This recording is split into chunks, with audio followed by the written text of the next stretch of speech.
You are watching Area DMG.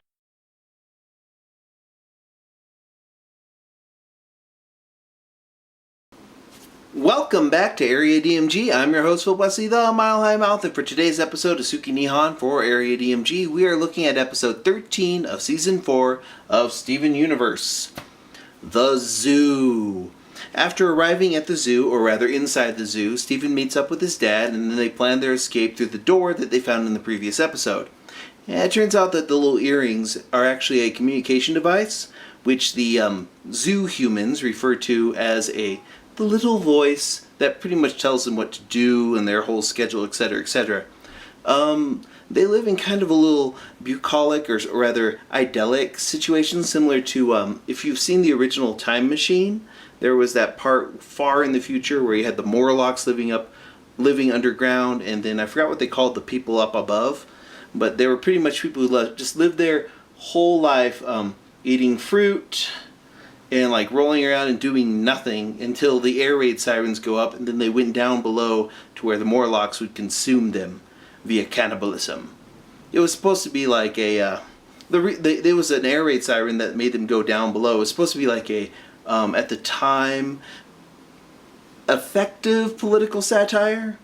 Still pretty great. I like it. Pretty good. Anywho, turns out that those little earrings tell you what to do. And while Steve is in kind of a hurry to get out, his dad's like, well, why don't we, Greg introduces him to his friends who are Y6 and J10. I love how these people don't actually have names. They refer to him as Greg and Stefan because they don't have any long names. They're just letters and a number. So Y6, J10, kind of like meatpacking stuff. And they also have never been to Earth, so they don't recognize, they've never been to Earth and never known anything other than this. They're fully domesticated, which I find to be interesting. Anywho, Greg convinces Steven to just go through their routine. Their routine is essentially that they eat fruit, which is apparently purple today. It's generated fruit. And then rolling around the grass, raising their arms to the sky or to the space or whatnot, and then just being generally unproductive, smelling flowers. Steven's like, well, what if I don't want to do that? But they're just like this, the concept of doing anything different doesn't compute. There's like a mental block in there for these zoo humans. And then bathing and being told when to sleep, etc., etc. And all the while, the little earrings are talking like, oh, how's your day? Are you feeling good? Is this all that type of thing? Just your basic, it's kind of like a nursery in a way. Very much like a nursery. Anyways, after the rest of the zoo humans, or zoomins, go to sleep, Steven and his dad find the door, and they try and get it to open. They are confronted by Y6 and J10, who inform them that they've never heard of what a door is, but they do know a wall that opens up, or rather opened up in legend when somebody was hurt. They have no concept of that, so Steven's like, oh, okay, somebody needs to get hurt to open this door. So he punches his dad, and that causes nothing. But then another ritual starts. They refer to this as the, quote, choosening. Essentially, it's a thing where it's kind of like planned mating, eugenics. They pretty much like breed these people in with each other or whatnot, so they're all interbred, I guess. Yeah. And they go in to like a circle, they get choosened, and then they disappear. The little couple that gets choosened in this, you don't see them again for the rest of the episode. Of course not. They're probably sent to some other some type of mating or extraction chamber, and then probably either disposed of afterwards, or who knows. I don't think they're actually returned to this area. So, at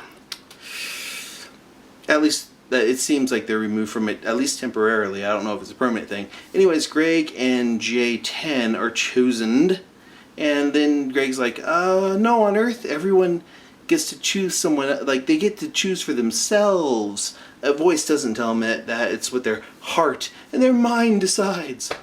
And though he decides, like, no, he doesn't want to be, quote, choosened.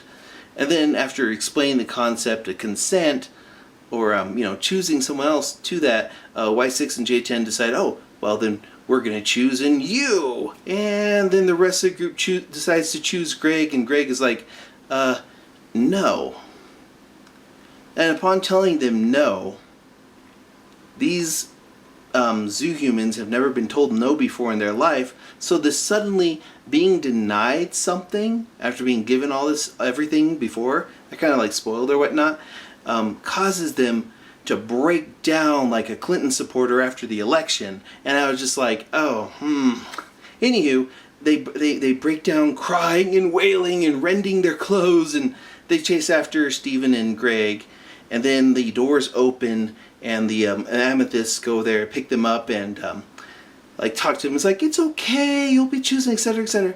I have a bit of an issue with part of this, and the reason for it is that it places emotional hurt, or rather just being told no, not someone not consenting to something is what causes them an emotional hurt. Okay, here's a couple of really bad lessons that combined, I don't think this was intentional, but it's really bad if you think about it. This is aimed at kids, and what they're being told here with this, where they're like, oh, Greg says no to this.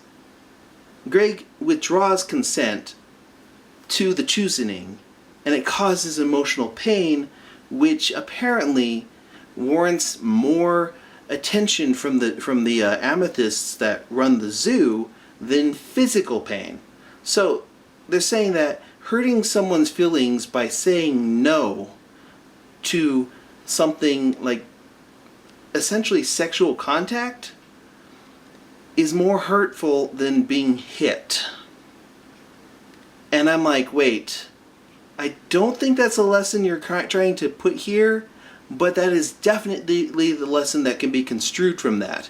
The basic idea is emotional pain is worse than physical pain, and emotional pain is caused by saying no to someone's affections. No, that's not a good lesson at all. Anyways, what happens here is Steve and Greg, once the door is open, try and leave, and then they get caught by an amethyst, and that's the end of the episode. Aside from the questionable lesson in here, that I was just like, I think they're trying to say that people can choose to be with whoever, but that's not what's coming across here. What's coming across here is that emotional pain by withdrawing consent or saying no to someone is more harmful than physical pain. And I don't think that's a good lesson. I do like the dystopian, utopian thing there. There's some funny moments in here, and I like the sci-fi concepts. I like the sci-fi concept of the human zoo. I like that. I just feel that the way this is resolved, where they open the door, it sends kind of a bad message, kind of a mixed message here. I don't think I'm reading too much into this. I don't think I'm reading this wrong, because that's what it came across, and I'm like, ooh, that's not a good thing. I know it's not intended like that. I certainly hope it's not intended like that. But that's one way it could be construed, and that's not good. Overall, though, I thought the episode was pretty funny for the most part, and I do like this little society they put together. That's interesting, and I'd like to see them free these people from the zoo at some point. That would be good. But yeah, I just didn't feel this one was hitting the right notes, I guess is the best way to put it. But yeah, what do you think of this episode? Do you think that maybe the idea that they're showing that emotional pain is worse than physical pain, and emotional pain is caused by saying no to someone? I'm just like, it's like a 1, 2, 3 thing here, not too much of a stretch. And I feel that was awkwardly put out. Maybe just kind of like a little, could have been written a little bit better. I would have actually liked at least 2 episodes with this whole the zoo culture thing here, because there's some interesting sci-fi concepts they could have explored here. But I'm also glad that they're out of it and we're coming up to like the next episode and the end of the story arc. So yeah, what do you think of this episode? Let me know in the comments below. Hit that thumbs up if you haven't already. Share this if you haven't already. Make sure to like this. Subscribe if you haven't already, and make sure that you hit you hit that little bell so that you are told by a little voice in your email or on your phone whenever the next episode is. And until the next episode comes out, you are now caught up.